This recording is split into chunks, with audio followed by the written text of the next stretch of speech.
AP deputy CM Pawan Kalyan Varahi అమ్మవారి దీక్ష చేపట్టారు. 11 రోజుల పాటు ఈ అమ్మవారి దీక్ష కొనసాగుతుంది. ఈ దీక్ష సమయంలో కేవలం పండ్లు, ద్రవాహారం మాత్రమే పవన్ కళ్యాణ్ తీసుకుంటారు.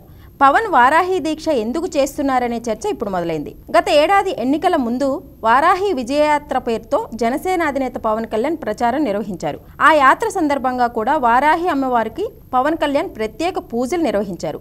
అప్పుడు కూడా వారాహి దీక్ష చేపట్టారు. పురాణాల ప్రకారం దుర్గామాతకు 7 ప్రతిరూపాలుగా సప్తమాతృకులు ఉంటారు. ఆ సప్తమాతృకలో ఒకరు వారాహి అమ్మవారు. అంధకాసురుడు, రక్తబీజుడు, శంభు, నిశంభు వంటి పలువురు రాక్షసులను సంహరించడంలో వారాహి అమ్మవారి ప్రస్తావన ఉంటుంది. అమ్మవారి రూపం వరాహం ముఖంతో 8 చేతులతో ఉంటుంది.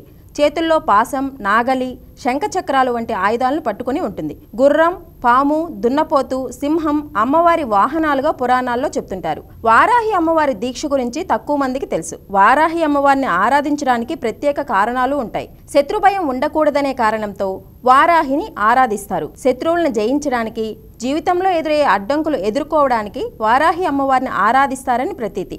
వారాహి అమ్మవారి దీక్ష జ్యేష్ఠమాసం చివర్లో, ఆషాఢమాసం మొదట్లో చేపడతారు.